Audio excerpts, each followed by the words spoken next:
Itinuturing na high-risk detainee si Victor Safra alias Tigre. Kaya alam na alam ng mga taga-NCIA na malaki ang posibilidad na may sumubok na kumuha sa kanya. Kaya doble ingat sila sa kanilang seguridad. Bawat galaw ni Victor ay mahigpit na binabantayan. Ngunit sa kabilang panig, handa naman ang pamilyang Safra sa isang malaking operasyon. Ang kanilang pakay, iligtas si Victor mula sa kustodiya ng NCIA. Samantala, maraing nakiusap si Deborah Safra sa kanyang asawa na gawin ang lahat upang maibalik ng ligtas ang kanyang anak. Hindi na malaga kung ano ang magiging kapalit. Para kay Deborah, ang mahalaga lamang ay makauwi si Victor ng buhay. Dahil sa mga sinabi ng kanyang asawa, mas lalong naging determinado si Mariano Safra.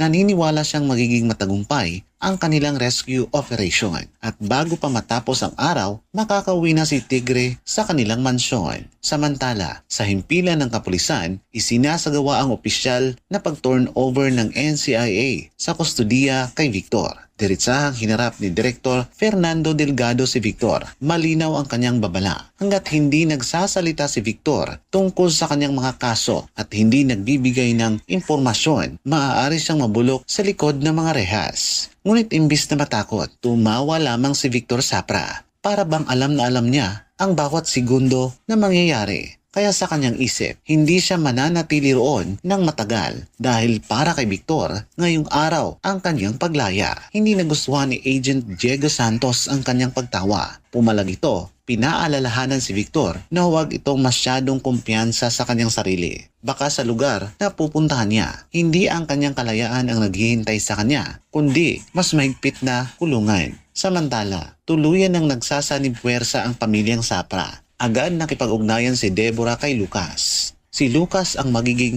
mahalagang tulay sa operasyon upang mailabas si Victor mula sa kamay ng mga NCIA. At ang huling utos ni Deborah, maiuwi si Victor sa mansyon ng mga Safra. Walang paligwi-ligoy, walang atrasan. Habang papalapit na ang oras ng operasyon, mas lalong pinaghigpitan ng NCIA squad ang kanilang seguridad.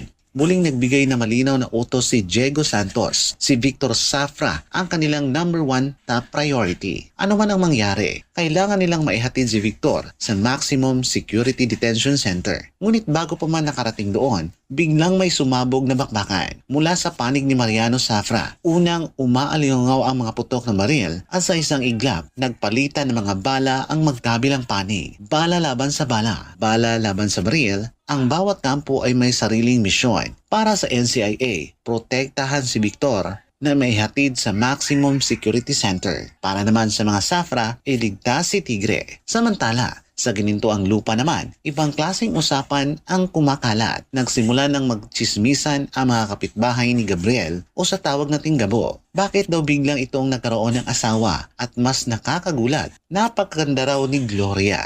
Hindi naman alam ng mga kapitbahay na tinatawag nilang Gloria ay si Samantha Jacinto na pansamantalang gumagamit ng ibang pagkakakilanlan. Samantala, patuloy namang nagtatanong si Gloria o si Samantha. Gusto niyang malaman kung gaano siya katagal sa ginintuang lupa. Gusto ninyang malaman kung gaano siya katagal kasama ang pamilyang magtibay. At higit sa lahat, gusto niyang malaman kung ano talaga ang koneksyon niya kay Gabo. Dahil dito, ipinapaliwanag ni Gabriel o si Gabo ang kwentong ginagawa nila upang maprotektahan si Samantha. Sinabi niyang matagal nang naninirahan si Gloria sa lugar at ayon sa kwento, isa itong babaeng hindi basta-bastang nagpapatalo. Kapag may kalaban sa kanyang harapan, kaya nitong lumaban hanggang sa huling baraha. Ngunit sa likod ng lahat ng kwento, may isang bagay na tunay na nararamdaman si Gabriel. Habang nakatingin siya kay Gloria, sinabi niyang kapag nakalaya ito at maaari na silang mabuhay ng normal, aalagaan niya ito panghabang buhay. Hindi niya ito iiwan, hindi niya ito pababayaan. Mamahalin niya ito ng buong puso dahil para kay Gabriel o kay Gabo, si Gloria ang babaeng pinakamamahal niya. Ngunit hindi niya alam na ang babaeng kinakaharap niya ay may sarili ring lihim. At kapag dumating na ang araw, tuluyan nang bumabalik ang alaala ni Samantha. Mababago kaya ang lahat ng kanilang paniniwalaan. Samantala sa kabilang panig, patuloy ang bakbakan para kay Victor Safra. At habang sinisikap ng NCIA na panatiliin ng buhay si Victor sa kanilang kustodiya, ginagawa naman ng buong pamilya Safra ang lahat upang mabawi ang kanyang anak. Victor Safra laban sa NCIA, Safra laban sa lahat. At sa ginintuang lupa, Gabo at Samantha mas lalong napapalapit sa isa't isa sa isang lihim na pwedeng sumira sa kanilang dalawa. Abangan ang mga sumusunod na kabanata dito lang yan sa Pak na Pak TV.